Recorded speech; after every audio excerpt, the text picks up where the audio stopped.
Let's start off with some dates. We now know when the results will be released. Level 1, this is from the February exam. Level 1, April 4th.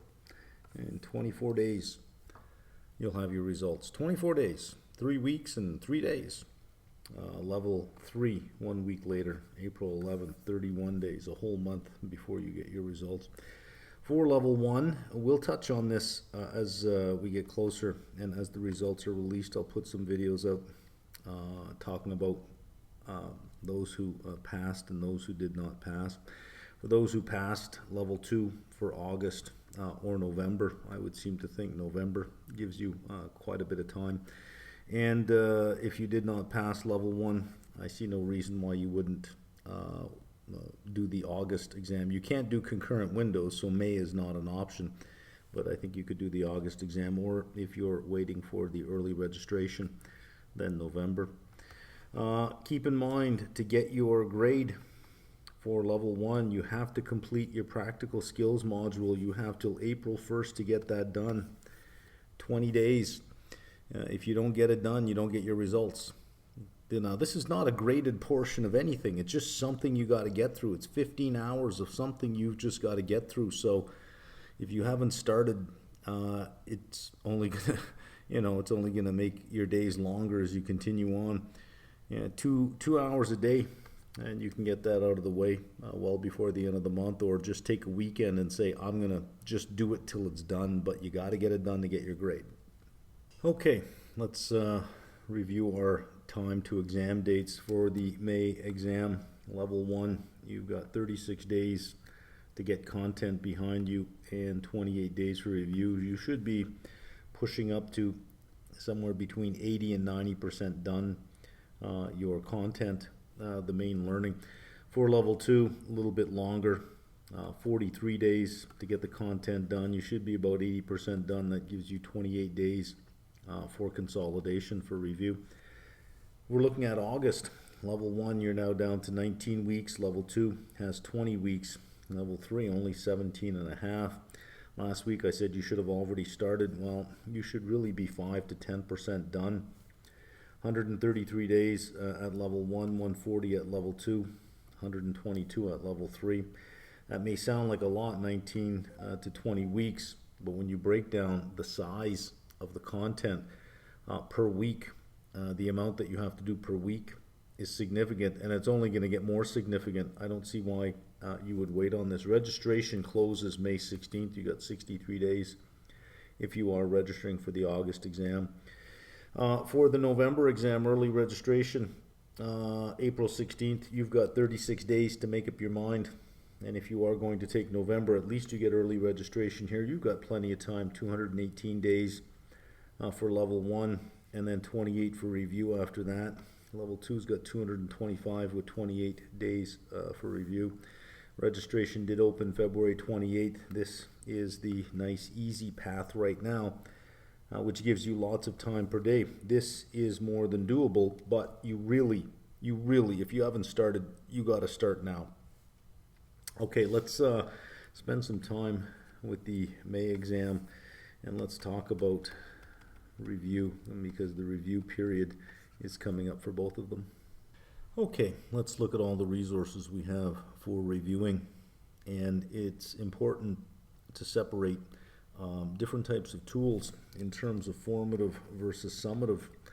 I hear a lot of during the review period, hit the question banks. That's not always the best idea. Question banks are formative assessments. They're there to help form your knowledge. At this point, you're trying, in at least the review period, you're trying to test yourself. So you want to use summative assessments, and that's usually what you get on mock exams. So some good sources for formative assessments, the blue box examples, and I have a dotted line coming from summative to the blue box examples. By CFAI's own admission, a lot of the structure, now not the content, but the structure of exam questions comes from the structure of the blue box examples. So, for example, the typical type of question setup. You may see the same type of question setup even though it's a different question. So when I put order here in terms of priority, I think if you had to pick one of the three, I would say the blue box examples are probably the ones you'd want to go through. Followed by QBanks. If you are a subscriber on our site, you have access to that QBank. CFAI has one as well. And within the QBank are the end of chapter questions, which is why I put them as number 3, that if you're cycling through the CFAI QBank, then you can ignore the end of chapter questions, because most of them are in the CFAI QBank anyways. It's important to recognize that these are not typical exam questions that you'll get here, because these are not summative assessments. They're not there to test you. They're there to help form your knowledge. So you might get a question where the calculations are detailed and it takes you 3 minutes to solve, and you think, am I ever going to get this on an exam? No, you're not. But it is important to do those questions because they do get you ready for the type of questions you'll see on an exam that you do have to solve within 90 seconds. So I wouldn't marry the end of chapter questions and QBank questions too tightly, saying this is representative of the exam. It is not. For that, you want the mock exams. The CFAI 6-pack, I think, is a pretty good deal. $2.99. You get 6 mock exams. And they do tell me that the writers for the mock exam, not the mock exam, let me back that up. The writers for the real exam, when they hire writers to write the questions, the writers don't know whether their question is going to the real exam or to the mock exam. They don't know. So they are as close to the real exam as you're going to get, the CFAI questions. And then we have mock exams as well. Being that we're outside of the CFAI system in terms of seeing what kind of questions are on the real exam, no provider really knows what is representative. All you can hope to do is cover enough topics with enough questions that you do cover the topics that you are more than likely going to see on the exam as well. But if you want to try to get as close to the exam as possible, the CFAI 6-pack I think is a good deal. And this is primarily in the last 28 days, the review period where you want to start testing to see where you stand, to see where your weak areas are.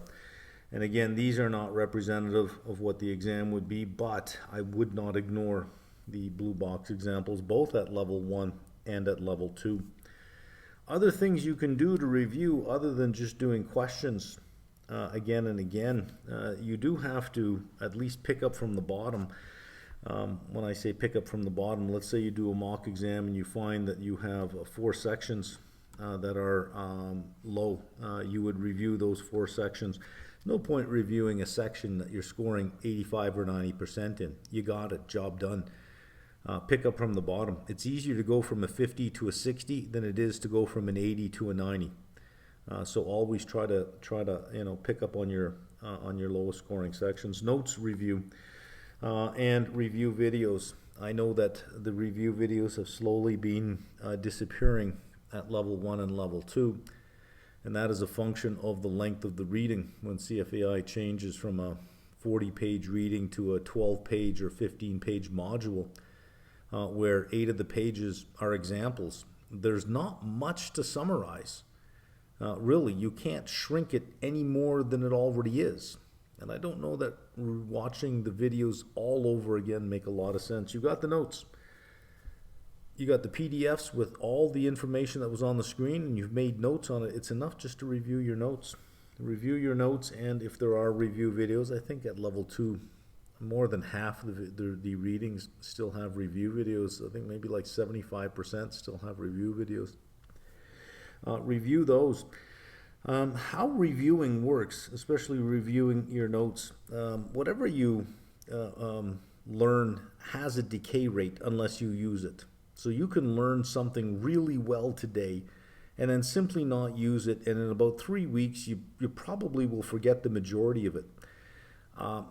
However, if you review it every so often, it doesn't have to be long, 5-10 minutes of review, you can keep it in your memory much longer, and every time you review it stays there longer. So just reviewing something once, you'll have a decay that looks something like this over time. This is a function of time. But if you put regular reviews in, what happens is it picks up, and the next time it lasts a little longer before it decays. And then if you have those regular reviews, right, it lasts even longer before it starts to decay, until it just becomes part of you. Until you know it so well, it just becomes part of you.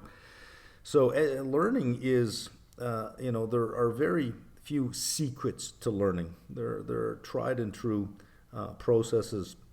Number one has always been putting in the time. That has been the biggest one. The second big thing about learning is repetition. Repetition, repetition. For anyone who has watched any of the videos that I do, one criticism I've heard is you repeat things a lot. Yes, that's the point. I repeat things a lot. That's the point. Repetition, repetition. So that is what review is giving you. It's giving you repetition, and the review does not have to be long for each reading. 5-6 minutes on each reading at regular intervals, you're good. Seminars. Some of you watch the reading videos and you just don't worry about the seminars. So within a particular reading, you'll have the reading video. Maybe you'll see the EOCQ, maybe there'll be a review. But there may be 3 or 4 other videos that are seminar videos. They're meant to break down one complex idea in the reading into very simple basic steps. Each one is designed to try to get you 1 or 2 points extra on the exam. If you haven't watched the seminar videos that are in there, and they're all fairly short. They're all anywhere from 20 minutes to half an hour. If you haven't watched them, I do recommend it.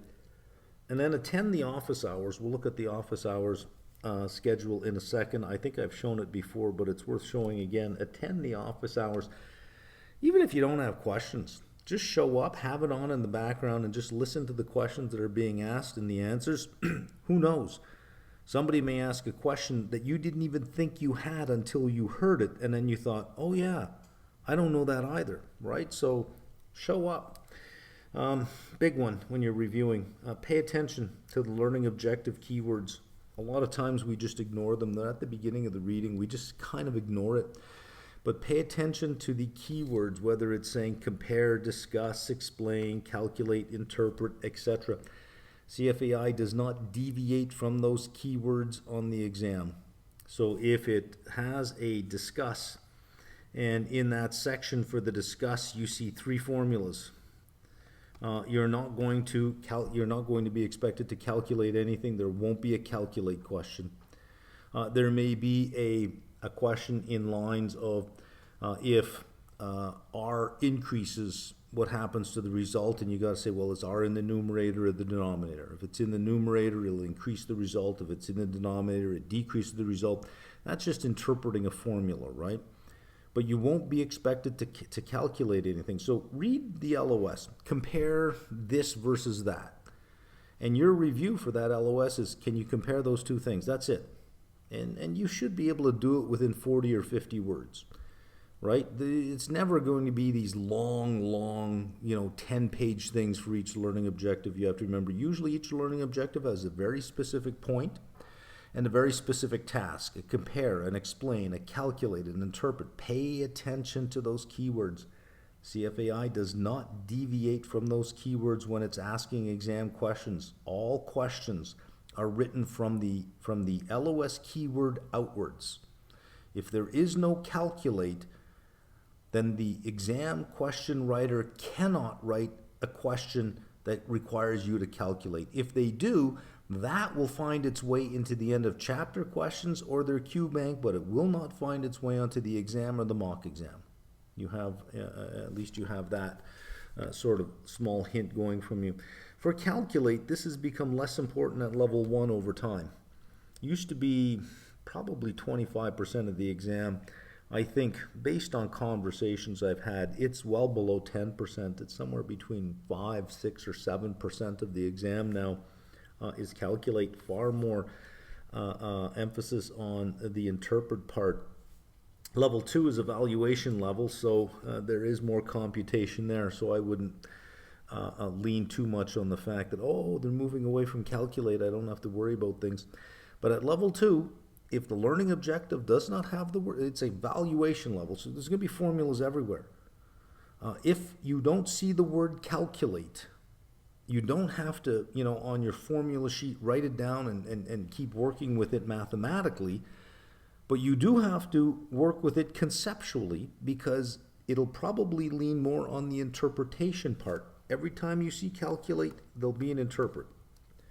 So you could get a numerical question, or you could get a conceptual question around a formula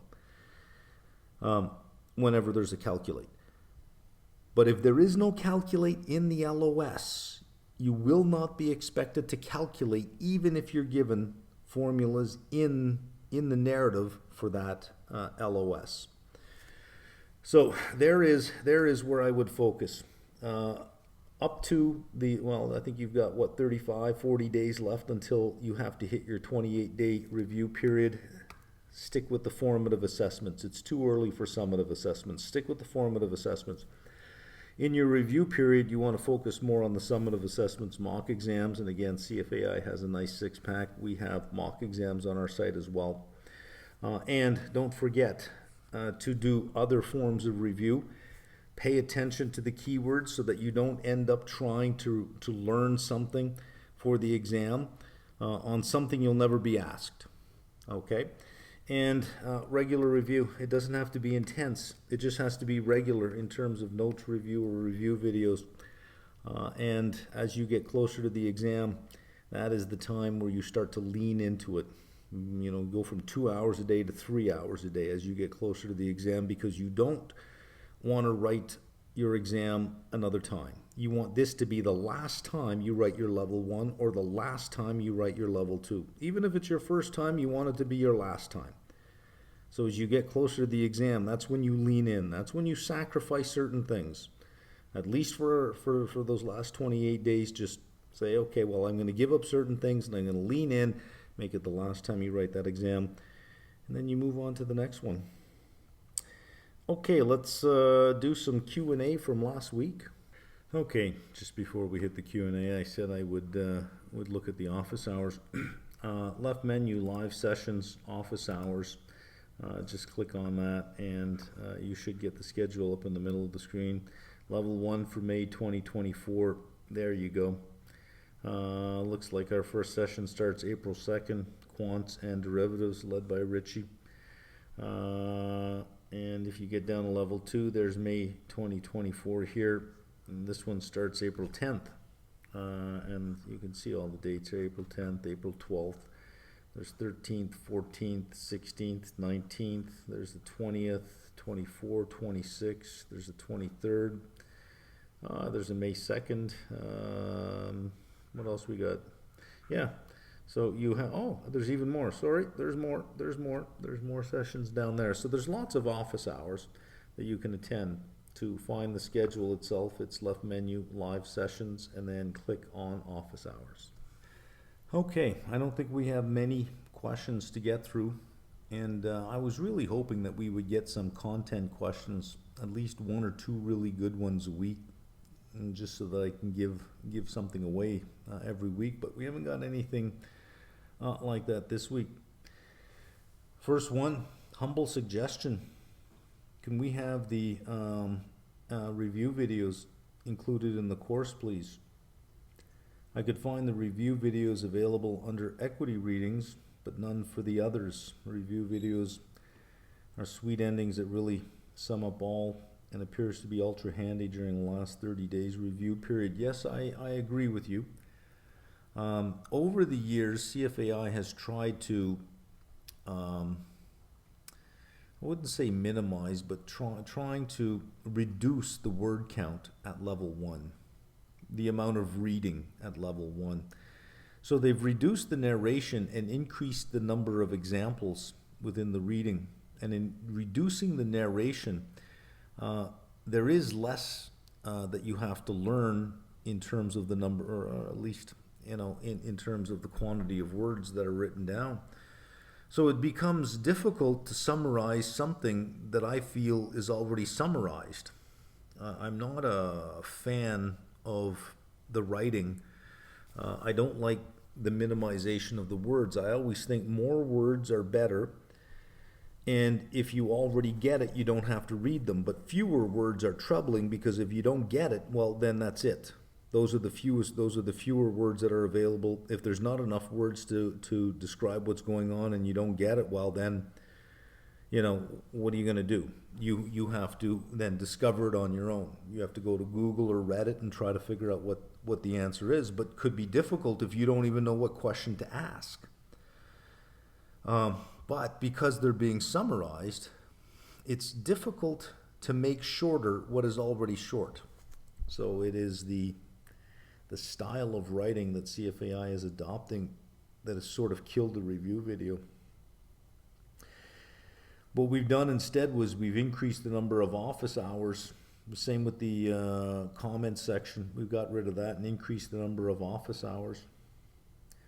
In absence of these, we have nothing left as a power review tool. That's not true. You have the PDF, you have your own notes that you made on them. Just reading and reviewing them in your own head with your own voice is more powerful, because you're an active participant in that review, as opposed to being a passive participant listening to a review video that might be, being played back at 1.5 or 2 times speed. Learning videos are mostly 1 hour plus, true, but they do have long sections of walkthrough examples of the blue box examples. I think I've answered that one.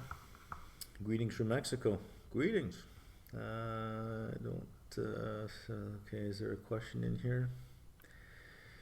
Last one, financial analysis module is strangely helpful.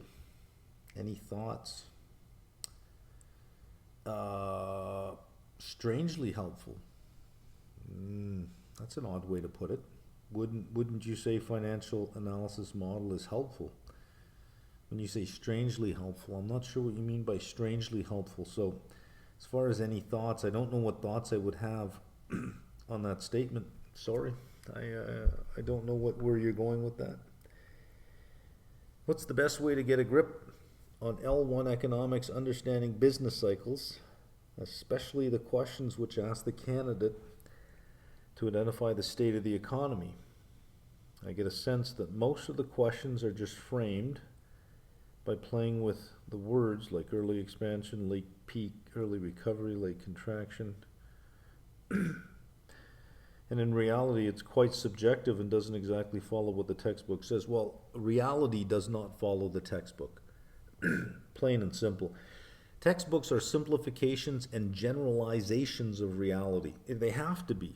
Otherwise, it's almost unteachable, because most of these social sciences have a heavy dose of randomness in it. The world is random for the most part. Some patterns exist, but it is heavily random.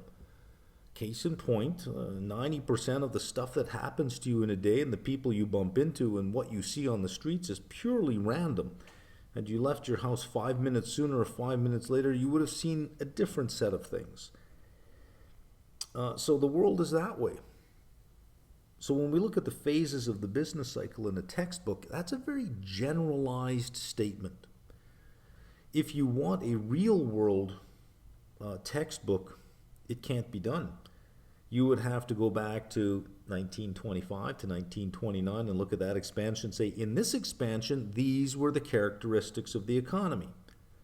Then you'd look at the contraction, you'd say, in this particular contraction, these were the characteristics of the economy, which were different than the characteristics in 1933, which were different than the characteristics in 1947 to 49, which were different.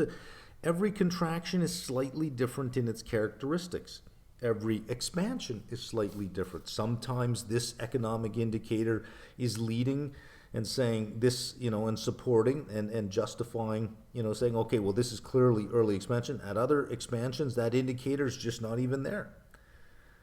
So I wouldn't read the textbook in terms of this is what happens.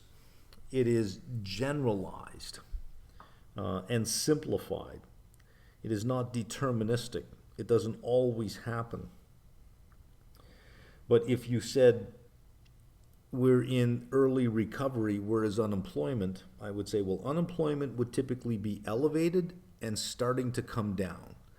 I would say sentiment is very low and starting to increase. I would say small caps would be leading in the stock market over large caps. I would say credit spreads are probably as wide as they're going to be and probably slightly contracting. I would say interest rates are probably bottomed out. Bond prices have topped out and may go sideways for a while. Like, those are generalities. Those are things that I would say I have a high probability of being right, but not a 100% probability of being right on all of them. That if I took 10 indicators and that have a high probability of being in a certain place, maybe 8 of them might be there. 2 of them are just, no, you're wrong on this one, wrong on that one. Well, that's the world. That's randomness, right? It's been over 3 years that I'm trying to understand why can't anyone get that real estate is too overrated and overpriced. Well, it cannot be. Really, which means there must be a reason. And in North America, in Canada, and the US, there's a structural shortage of housing. So if you have 100 people that want something and only 20 people can be satisfied, the price is going to go up. And you may say, but it's not worth that. It's not worth it to you, but it's worth it to the top 20 bidders. The top 20 who are going to get the 20 units of supply, it's worth it to them. But relatively speaking, across all cycles, it probably looks like it's overvalued. But it is supply and demand. The rest, I think you're just talking about real estate here a bit, but we can move on from that one.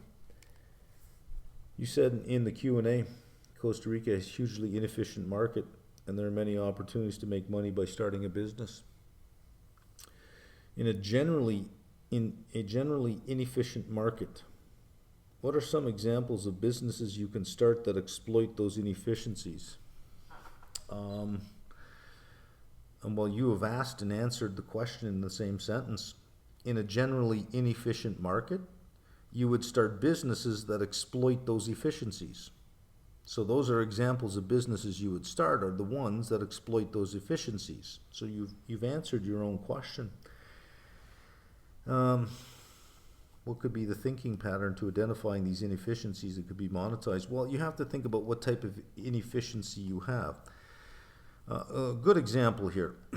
Costa Rica has not the greatest infrastructure when it comes to highways and roads, and if you're delivering stuff during the course of the day, you are subject to the traffic.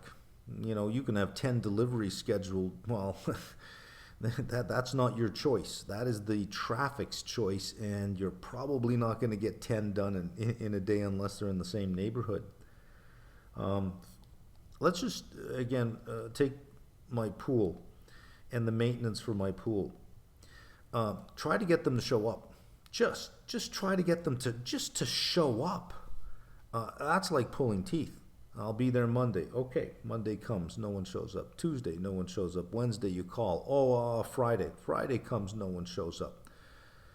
You call again. Monday, I'll be there Monday. Monday comes, no one shows up. And then this will go on for 2-3 weeks. Finally, they show up on a Tuesday at 3:30, and you're like, oh, okay, someone's at the gate. Somebody better let them in. They've been there for half an hour. You let them in. It's like, so when they say they're going to show up, what they truly mean is, from the point of this call, I will show up at some point in the future. That's all you can count on. They just don't show up. They don't show up. They don't show up.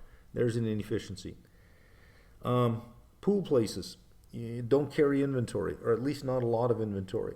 So if you need 30 bags of salt, you're not going to find it at one pool place. You got to go to 8 or 9 over a period of 3 weeks, and you got to buy up all the salt when you see the salt. Every time I pass a pool store, it's like, okay, was there salt in the window? I didn't see it. Let's pull in. How many bags of salt do you have? 4? I'll take them all. I mean, I buy all the salt I can when I see it. No one has inventory. Now, the thinking is, well, because of the climate down here, you don't want to hold a lot of salt for a long period of time. So those are 2 inefficiencies. Well, 3 inefficiencies. You got terrible infrastructure. you have a lack of inventory available in any one single location, and you have people who don't show up. So let's say you start a pool business. What three criteria are you going to have? Number one, you're going to have inventory. Number two, you're going to show up on time. Number three, you're going to leave the inventory at the customer's house. So in other words, at the beginning of the season, you deliver 30 bags of salt into my garage, and there's 30 bags of salt, but I don't get charged for it. As I put a bag of salt in the pool, each week you come back, you count the bags of salt, you say, well, you have 26 bags of salt, you used 4, I'll bill you for 4, and I'll replace 4. So now I don't have to worry about delivering anything because my inventory is distributed, my warehouse is everybody's garage. I've taken out the infrastructure as an inefficiency, I've taken out the inventory as an inefficiency, and I'm showing up on time. There's the third inefficiency. I would own this neighborhood in a period of a month. I would own the neighborhood beside me in the next month. Word would get around that this guy shows up and you never run out of salt. What? He shows up? No, that can't be right. You mean if he says 2, he actually shows up at 2? What the hell is this guy's problem? He shows up on time? Who does that? So that's taking advantage of inefficiencies. So there's 3 inefficiencies you can solve very quickly. I have no desire to get into the pool business around here. By the way, it's $100 a visit. So if anyone's thinking, well, there's no money in cleaning pools down there, a 2-hour visit is $100. And if you can take out the inefficiencies and show up on time, you can do 4 pools a day, as opposed to 1 or 2 pools a day trying to run around. And especially if you don't have inventory, then you can't do any pools, right? So it's somebody could build a decent enough business if they just showed up. That's, yeah. What theories and subject matter would we learn at CFA could be used to formulate a business as such? Well, CFA is not really new venture formation. It's not really an entrepreneurship course, right? It's an analysis, a financial analysis. So it's not really going to help you with the where do we find opportunity part, especially in the business, in the new venture formation part of it. So, courses in entrepreneurship might help you better there. To your point on office hours, it's not very well displayed or structured in my opinion. Studying for L1, I took a picture of the scheduled office hours at the start to later find some times were changed later without notice. That does happen. Schedule as well as you want. You got to schedule these things 3-4 months in advance. And you find out sometimes that, this conflicts with a doctor's appointment or a dentist appointment, or I have a flight this weekend, I can't make it for this one, or something happens. So, yeah, it is possible that they do change. There's no notification system. Well, there's the breakdown. I don't know that you'll ever get a schedule that isn't flexible. The breakdown is a notification system. I can pass that along. I seem to think it would be great if an email went out once a week on Sunday. Here's what's new. Here's how many days you have left of the exam. Here's where you should be. Here are the office hours for the week. Just one small email of Netflix does it to you once a week. Amazon Prime, Apple does it to you. It says, here's the new releases. Here's what's available. Click here. I don't know why we can't do one ourselves. Could you make some sort of fly on the wall feature for live Q&As? Studying for November level 2. I know I won't like quant. It would be cool if I could attend the live session coming up soon, line up my studying with it, but I wouldn't have the ability to comment, just a fly on the wall. Yeah, that's really not a feature. That is what you can do. I know at level 3, when I have live office hours, it's well over 100 people that attend, but if you look at the mix of names asking questions, maybe 30 or 40 people ask questions. But there's well over 100 people on the call. So there's at least 100 just hanging out. And again, hanging out is important because you may think, but I know this. And then somebody asks a question and you realize that you didn't know something because you would say, oh yeah, I don't know that. What is the answer to that? How would you do that? So yeah, that is a thing. You don't have to ask a question. Just show up. Just listen. That's fine. not a problem there. If I could just revisit one thing here. It's how we say things sometimes that are important, right? I can't do this. As soon as you say I can't do something, you're absolutely right. I can't do this. But if you say it in terms of, I have the ability to learn, which is true. You have the ability to learn. So when it comes to quant here, I know I won't like quant. You're right. As soon as you say it, you're going to be right, because that's the mindset you have going in. It may sound like, this granola fuzzy thing that I'm talking about, this mindset, but it does change the way you view things. So you can look at quant and you can say, I'm fully capable of learning new things. This is just a thing with numbers. Maybe numbers aren't my favorite thing, but I'm fully capable of learning it. But try to avoid things like, I know I can't do it, or I know I won't like it. Just, you go to the gym and say, well, I can't bench 200. Well, then you'll probably never try, right? Once we have completed the initial run-through of materials, can you please advise how to most effectively begin reviewing everything? So I did give you the tools of review and the process of review. As we get closer, I'll try to give more detail on the review process. Level 2 subscriber gearing up for exam in May. Just being informed by CFAI that starting from level 3, at level 3, starting in 2025 at level 3, candidates will have the option to choose from 3 distinct pathways. Very true. Particularly drawn to private market pathway, but I'm curious about the specifics of what CFI plans to offer. Keep in mind, CFAI is a generalist designation. You're not going to get specialized training in private markets. You're going to get generalized knowledge in private markets. So if private markets is really where you want to go, CAI goes much deeper because it's more of a specialized designation. But to determine whether that's what you want to do, this is a good pathway to take, but you're going to get generalized knowledge because it is a generalist designation. Could you please consider creating a video to discuss these new pathways? I cannot do that until May 16th. We get the content early so that we can prepare. However, we sign NDAs, very strong NDAs, and we don't mess around with that. We cannot discuss it, anything at all, period. All we can do is confirm what CFAI has already said. There'll be pathways. Yep, they said that, but I can't tell you anything more. I believe many of us would greatly benefit from your insights on this matter, and I can do that on May 16th. And believe me, I have opinions. I have opinions. Studying in university on master program Treasury and Investment, accredited by CFA Institute and the Association of Corporate Treasurers. Do you have any results of statistics experience on how success are participants who participated level 1 after or during such a school as I know it is worldwide? Oh, I see where you're going with that. No, I wouldn't have anything specific to that. That's very specific. I wouldn't even know to look for something like that. So no, I have nothing on that.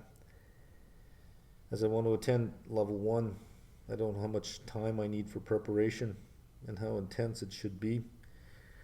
Well, you're in a master's program, which means you have an undergrad. You're capable of learning. 6 months. Don't know what your undergrad was in, but if it was a general business undergrad, 6 months, maybe 5, maybe 4.5. I wouldn't push it to 4, 4.5 to 6. Any knowledge checkers for CFA levels? Well, what would it tell you? It certainly wouldn't be wide enough and big enough for you to say, oh, okay, I got this. I only need a month. There wouldn't be one concise enough to let you know where you stand, other than you can answer maybe a series of 10 questions, you get 7 out of 10. That does not mean that you're ready to write the exam and get 70%. It would have to be so concise and so broad, as you'd be looking at 200-300 questions. I don't know that the knowledge checker would give you any information that should change your mind about the amount of time that you should spend on it. I have problems in fully listening to you during the course. If possible, can you consider adding English subtitles? We've looked into doing that. Costly and time consuming, and it's inefficient because the subtitles cover the bottom third of the video, and I use the full screen. I mean, I write all the way to the bottom of the screen, so the words cover the very words I have on the screen.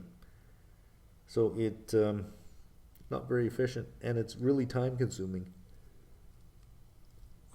Even when you have the subtitles generated with software, you'll get a text file. You have to, because we're using Amazon and Real Player, you actually have to upload a text file for each one and time it out.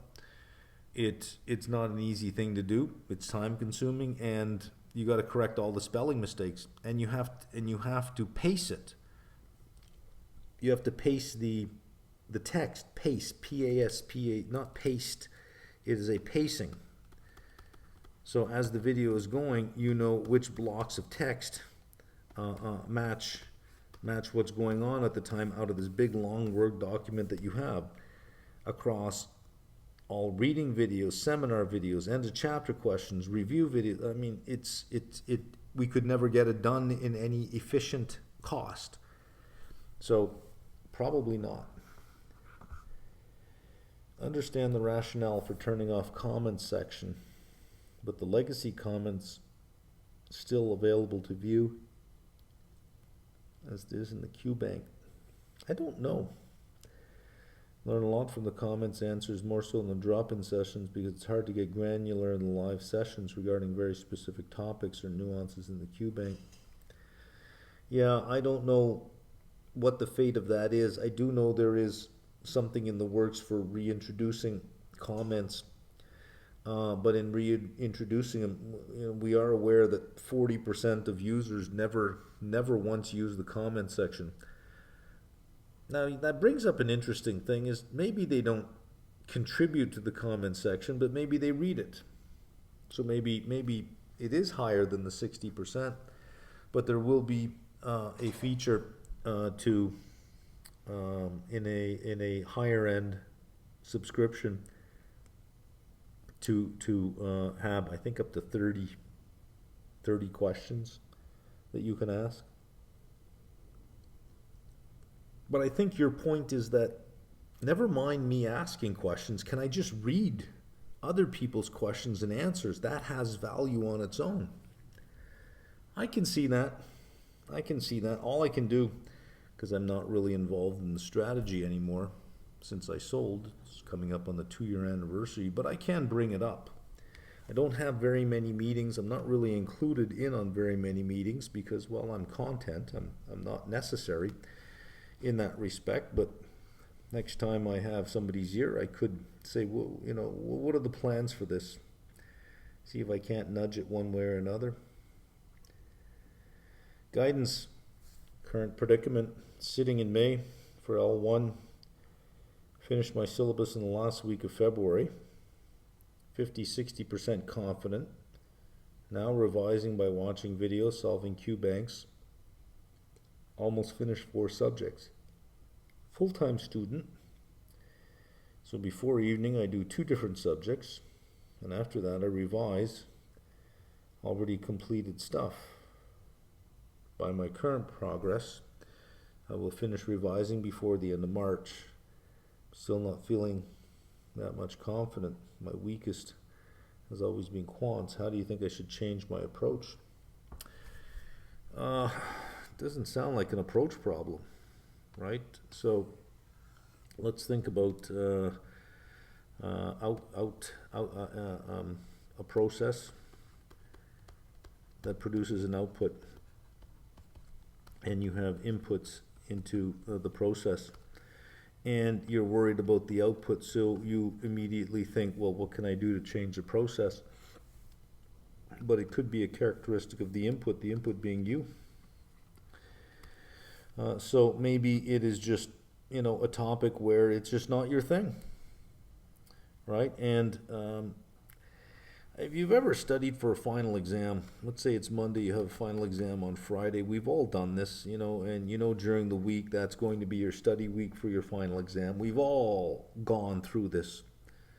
You finish one exam and you go home and, the conversation walking out of the exam, what do you got next? Oh, I got econ next. I got that on Friday. And you're going home and you're cramming for 4 days to get it done. So you have a certain process that you follow to get to the exam. Maybe it's not your thing. So you understand that not every subject you're going to get an A in, because some things are like, well, it's not really my thing. So it's not a matter of changing the way you study. It may be that, well, this is not really my thing, and maybe I need some help with this. From what you described, I don't know that I would, as you say, how should I change my process going forward? I don't know that I would change my process. As you, just to get back to what I was getting to up here, as you, Monday, as you get to Tuesday, as you get to Wednesday, you start to feel better. Your knowledge is consolidating. You get to Thursday, you're checking more boxes. Your knowledge consolidates. So when you say I'm not that confident, if you were studying for this exam Friday and you went home Monday, and by Monday night, when you went to sleep, you probably would say the same thing. I'm not that confident. Yeah, but you're just starting the process here. I don't think there's anything wrong with the process. Your weakest, you're saying, has always been quant, so maybe there's just something with quant that's it's really not your thing. That's okay. There are nine other topics, right? Yeah, I wouldn't throw the process out just because of one thing. I also wouldn't throw the process out because you're not feeling confident this far out from the exam. What do you got, 4 and 5 weeks? You got 9 weeks out from the exam. That's perfectly natural. Currently unemployed. Intend to study every day of the week. Do you think I have enough time to make it to the November exam for level 2 if I register in April? Yes, you do. Yes. What do you recommend is an efficient approach to studying for L2? Yeah, so you get this a lot, like, what's a good approach? You have an undergrad behind you, or at least almost a full undergrad done for most of you. If you haven't figured out how you learn by now, I mean, you must know what works for you. You must know how you like to learn things, how you like to study. You must know that. This is no different. The only thing that's different is there aren't regular class hours and a 12-week, 13-week semester with midterms and finals. But it's the same thing. It's learning. So think of all the courses you got A's in and do that. That's what's efficient for you. There is no, one size fits. You don't go in the library and pull down the box of efficient studying, buy that, and everybody buys the same thing. It's not an iPhone. It is dependent upon your own personal characteristics. But I can give you a few things. Usually, 3-hour sessions don't work. 40 to 50-minute sessions are the best, because as you learn, you get this kind of thing going on after 1 hour, 2 hours, 3 hours. The time you spend between 2 to 3 hours is usually equivalent to about 10 to 15 minutes when you first start. that last hour in a 3-hour session is not a very productive hour at all. That you're better to walk away at the end of 2 hours if you're trying to make it 3. 40 to 50 minutes, take a 15-minute break. 40 to 50 minutes, stop for the day. Now this 40 to 50 minutes should be a second topic, or this should be the learning, this should be the reinforcement, if you're going to do it that way. And do it first thing in the morning.